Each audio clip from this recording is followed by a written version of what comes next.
my channel. I am Claire, aka The Vintage Scientist, and after my frugal challenge I set myself, I realized I never shared with you guys my frugal habits currently, that I already do, that already save me some money, and yeah, that challenge has really enhanced my frugality.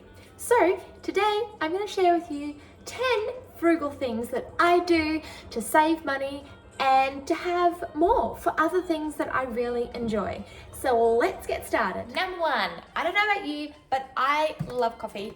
I feel like I drink it more than water. But anyway, that's a whole nother thing.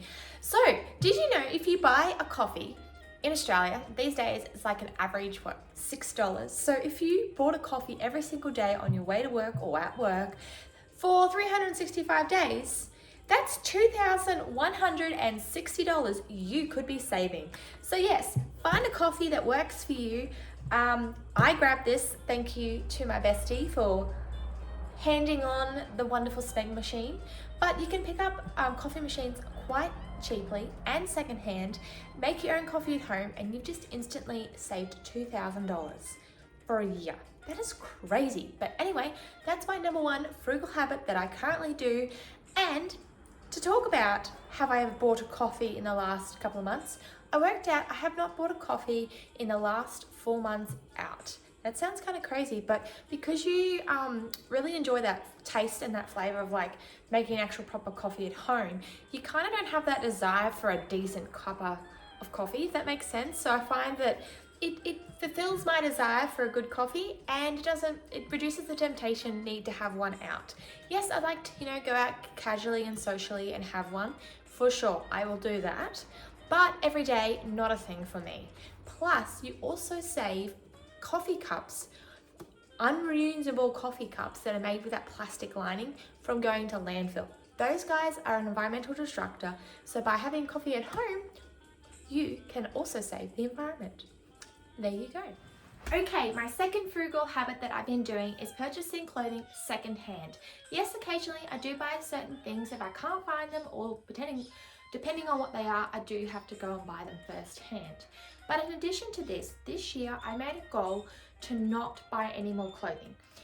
And that can be really hard, like a really hard challenge. So I usually set myself a limit of $50 a month to buy secondhand clothing. Anything that I see, maybe an accessory I need for an event, those sorts of things. But this year I really reined it in and said to myself, if I want it, I have to make it. And so far I have been sticking to my word. So this is my wardrobe. I have minimal clothing in a way. I have a capsule wardrobe for work that I have a couple of tops and bottoms that I literally just mix and match. And because I wear them for work every day, they almost become my weekend clothes as well. Where I get unstuck, I suppose you could say, is when I have an event and I really want a new outfit, for that new outfit feeling, and often because we're getting photographed and we want to look cute in a new outfit. So I have a couple of dresses that I have on repeat. So for example, I have like evening dresses that I have probably 4 or 5 that I'll continue to rotate. If it's a 1920s theme party, I have a 1920s dress that will fulfill that criteria every single time. And yes, as I said, if I want a new dress for an event, I will make it. So let's go to my sewing room to see what supplies I have to fulfill that frugal need. Also, some stats. Apparently in Australia, the average person spends about over $1,000 to $2,000 on new clothing each year. That's like $44 per week, like something like that, which just seems crazy. And also think about the environmental factor of, the resources gone into make that clothing. Sometimes it's not always ethical and sustainable, and a lot of it actually goes to landfill as well. We have a massive textile problem here in Australia. We've got enough clothes in the world to clothe the next 9 generations. So that's something that I'm really cautious about with my clothing. I always wear it out, and if it can be fixed and mended, I will do that, just like they did in the 1940s. And as I said, I opt to make my clothing instead from secondhand materials if I'm really in need of a particular outfit. Welcome to my crazy sewing room. It's absolutely hectic at the moment, but this comes to my third point that I've been doing: mend and make clothing. So I always repair clothing. If it doesn't fit, I try to mend it first, and that saves me buying something new.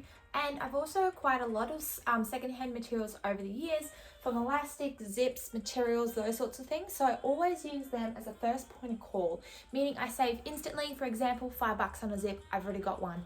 I go to the op shop, and if I need them, I can usually get them in a bag for about $2 to $3, like a whole bag. Speaking about a mess, something just jumped out at me. I really need to organise this room. And tying into the second frugal habit I do of not buying or reducing the amount I buy on secondhand clothing, this year, yes, I set myself a goal / challenge.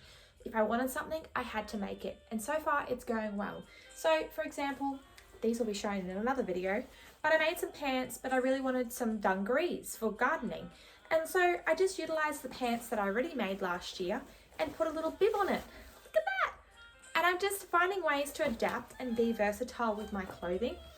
And I'm really enjoying the challenge. So if I need a new dress for an event, I've got heaps of pretty material here that I can use. I'm going to use my Nana's Golden Dressmaker book to make the patterns. And that way, I just saved probably a couple of dollars on buying a secondhand outfit when I can make it instead. And then it gives me like a gratification and reward and that nice feeling of, making something myself. So that is my frugal habit number 3, is to mend and make do with what you've got, and really own into that, because it's amazing how much more resources that you can create through mending. So what I mean by that is, if a top or something no longer can be used, instead of going to landfill, you could turn that into maybe some rags or something else. So you're extending the lifetime of resources, clothing, all those sorts of things. And it's a really great, creative, innovative challenge to try to do that with your everyday item. Number 4 is buying in bulk. So therefore you have your own little shop in hand at home, and you can make instant meals. That ties into number 5, making simple meals. I absolutely love making simple meals, like the good old fashioned spag bowl, some protein and veg, those sorts of things. And that means less takeaway too, because you eat so healthy that you don't need takeaway. And that's what I've been doing. I don't buy takeaway. I save about $20 or more a week by not eating out. And yes, it may seem like a challenge, or you might feel a bit tired after work, those sorts of things. But if you make meals, double it and freeze it. That's what I do, and you can just pull it out when you're feeling tired and you don't want to make anything. Got a meal in the freezer ready to go. Okay, just to clarify, I do have my own version of takeaway. I make pizzas from scratch with my own homemade bases and leftover veggies and freeze them. And then I can pull it out for a fun takeaway feel night. Number 6, I do not pay for TV subscriptions. That's like $12 a month saved instantly. Utilize your library, utilize the free ones that are already available, and maybe not watch as much TV. Maybe read a book instead, or do some craft. 1, shopping around with those big expenses. So things like insurances. When they come up annually, I always do an audit to double check and do some research to make sure that I'm paying the best bang for my buck. And often I can save from $5 to $500 depending on the provider and depending on the type of insurance. Something to consider when those big bills are coming up for renewal. Electrical prices are getting out of hand, and I try to save money as much as I can, but it's not always possible. But I simply, before I turn on the heater or the aircon, I reevaluate and go, can I put an extra layer on, especially in winter, rather than turning the heater on. Yeah, I might seem a cheapskate, but a little bit here and there helps a lot. And also, I'm a single light person. The light in one room, if I move out, the light goes off. It's like a disco. Number 10, DIY my own beauty products, such as hairspray, such as setting spray for my curls, those sorts of things. And I just buy simple products that do multiple things, like a good old moisturizer that will do multiple things. And sometimes simplicity is best. Also, with DIY beauty, it also refers to doing my nails at home and cutting my own hair. And I save about $95 a month on that. And number 10, my 10 frugal habit that I currently do is pay myself first when my weekly salary comes in. A little amount that I take out of my salary that goes straight into my savings account. I don't even look at it, it just happens automatically, and that way I know I'm saving a little bit each week. Now, I don't want to come across as like an expert in this area or a show off or anything like that. I've just practiced and built up these habits over time, and I'm just fortunate that I don't have any extra family members other than a cat to look after. So it can be hard depending on the family circumstance and lifestyle that you currently lead. I just hope this inspires you and shows you the little areas that you could perhaps start looking at to save a little bit of money.